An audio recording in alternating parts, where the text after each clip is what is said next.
Hello students, चलो हिंदी में आप लोग कह रहे थे कि वीडियो नहीं बना रहे हैं, तो चलो मोस्ट इंपॉर्टेंट क्वेश्चन जो है शॉर्ट क्वेश्चन हिंदी में शुरू किए हैं। देखो आज का पहला क्वेश्चन है, आवेश के क्वांटीकरण से क्या समझते हैं। तो देखो, जब दो वस्तुओं को आपस में रगड़ा जाता है तो दोनों के ऊपर विद्युत आवेश प्रेरित होते हैं। अब दोनों में से प्रत्येक वस्तु पर जो आवेश होगा उसको हम प्लस माइनस एन ई के द्वारा रिप्रेजेंट करेंगे, सूचित करेंगे। तो एन क्या होगा, plus minus one, plus minus two, plus minus three, so on. E जो होगा, एक इलेक्ट्रॉन पर जितना आवेश होता है उसी का परिमाण है। तो कितना होता है, यानी -1.6 इंटू 10⁻⁻19 कूलम, और उसका परिमाण जब लिखेंगे तो माइनस चिन्ह को हटा देंगे, तो ये परिमाण हो गया। तो इसी को हम कहते हैं आवेश का क्वांटीकरण। जैसे देखो, कांच की छड़ को जब सिल्क कपड़े से रगड़ते हैं तो दोनों आवेशित हो जाते हैं। बात समझ गए। तो आवेश का जो क्वांटीकरण है, मोस्ट इंपॉर्टेंट क्वेश्चन है। चलो नेक्स्ट क्वेश्चन है, कूलम का नियम क्या है। अब देखो, कूलम का नियम है निर्वात वायु। दिवाली है इसलिए पटाखा छोड़ रहा है बच्चा सब। देखो बाहर में, निर्वात या वायु में दो बिंदु आवेशों के बीच क्रियाशील विद्युत बल, बात समझ गए, F इज इक्वल टू कितना होता है, तो 1/4πε0 Q1 Q2 by are square होता है। समझ गया। इसे कूलम का नियम कहते हैं। सिंपल वे में आंसर को याद रखो, इसे कूलम का नियम कहते हैं। अब यह ऐसे अदिश फॉर्म हुआ, अदिश रूप हुआ। और सदिश रूप में क्या करना है, जब दोनों धन आवेश होंगे या दोनों ऋण आवेश होंगे, उस केस में क्या होगा, विकर्षण बल कार्य करेगा, उसमें दिशा को दिखाना होगा। एक प्लस हो गया यानी एक धन और दूसरा ऋण होगा, तो उनके बीच में आकर्षण बल कार्य करेगा। बात समझ गए।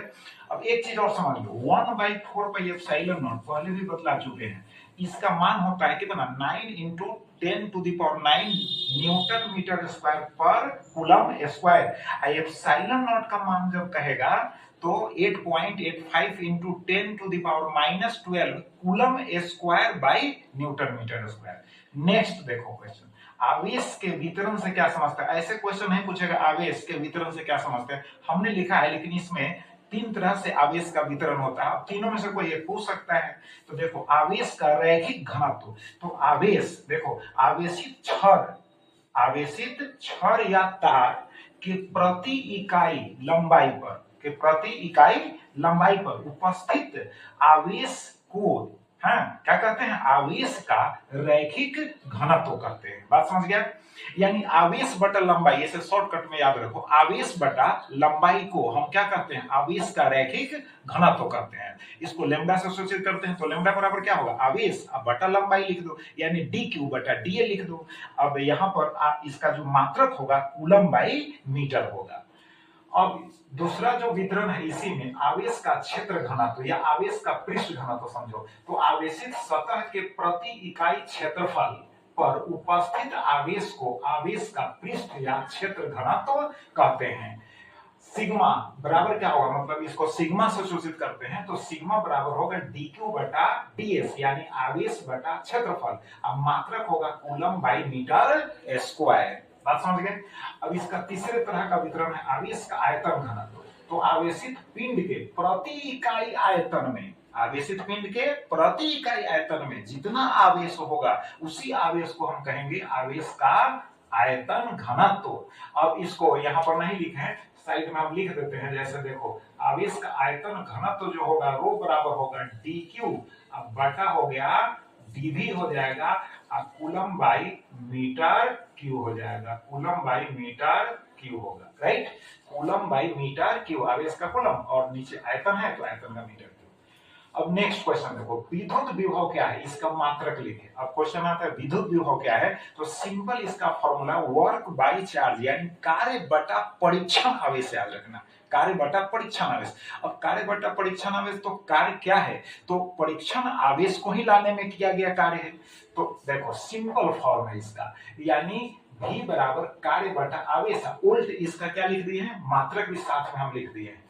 तो कार्य बटा परीक्षण आवेश को विद्युत विभव कहते हैं। अगर किसी बिंदु आवेश के कारण पूछता है, बिंदु आवेश का मतलब स्रोत आवेश के कारण, तो वही बतलाते हैं बिंदु आवेश के कारण विद्युत विभव V बराबर 1/4πε0 Q बाई R। देयरफॉर इसलिए V समानुपाती होगा 1/R आर के। देखो यहाँ पर प्लस क्यू है, ये बिंदु आवेश है, स्रोत आवेश है, या विद्युत क्षेत्र अपने चारों तरफ उत्पन्न करता है। इस विद्युत क्षेत्र में आर दूरी पर एक बिंदु पी है जहां पर विद्युत जो विभव है वह भी है। अब नेक्स्ट क्वेश्चन देखो, समविभवी तल से क्या समझते हैं? विद्युत क्षेत्र में ऐसा तल, इस तल के प्रत्येक बिंदु पर विभव का मान यानी विद्युत विभव का मान समान हो, उस तल को हम कहते हैं समविभवी तल। अब सपोज करो कि प्लस क्यू आवेश है, बिंदु आवेश है, तो उसके चारों तरफ गोलीय तल बनेगा समविभवी तल। अगर समरूप विद्युत क्षेत्र है तो उसमें समानांतर रूप से समतल सतह जो होगा वही समविभवी तल होगा। तो एक हम फिगर यहाँ बना दिए, ये जो है देख रहे हो आयताकार समविभवी तल है। अब देखो विद्युत क्षेत्र या बल रेखाएं क्या होती हैं? तो विद्युत क्षेत्र रेखाएं या विद्युत बल रेखाएं काल्पनिक रेखाएं होती हैं, वास्तविक नहीं, काल्पनिक रेखाएं होती हैं जो धन आवेशित है ना जो कण है उस पर उत्पन्न होती है, ऋण आवेशित कण पर समाप्त हो जाती हैं।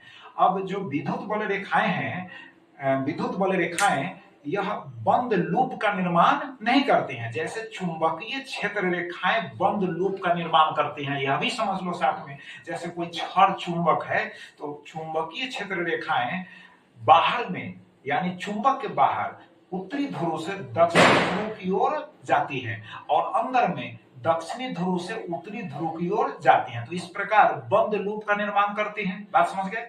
और अब इसमें देखो विद्युत क्षेत्र रेखाएं एक दूसरे को नहीं काटती हैं। क्यों? ऐसा अगर प्रश्न पूछ दे तो इसमें क्या लिखना होगा कि दो विद्युत क्षेत्र रेखाएं या बल रेखाएं अगर किसी बिंदु पर काटती हैं तो उस बिंदु पर विद्युत क्षेत्र की दो दिशाएं निरूपित होती हैं जो असंभव है यानी प्रयोग में। इसलिए दो विद्युत क्षेत्र रेखाएं एक दूसरे को नहीं काटती हैं। बात समझ गए?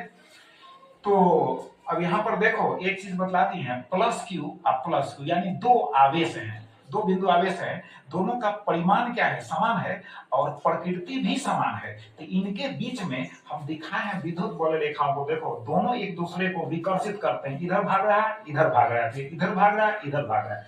अर्थात एक देखो बिंदु आवेश क्या है? धन है, दूसरा क्या है? ऋण है। तो इनके बीच में आकर्षण बल को हम दिखाए हैं यानी विद्युत बल रेखाओं को दिखाए हैं, जिसमें यह है ना प्रतीत हो रहा है कि इनके बीच में आकर्षण हो रहा है। तो इनको अभ्यास करो, फिर नेक्स्ट वीडियो में फिर नेक्स्ट क्वेश्चंस के साथ मिलेंगे। बहुत बहुत धन्यवाद।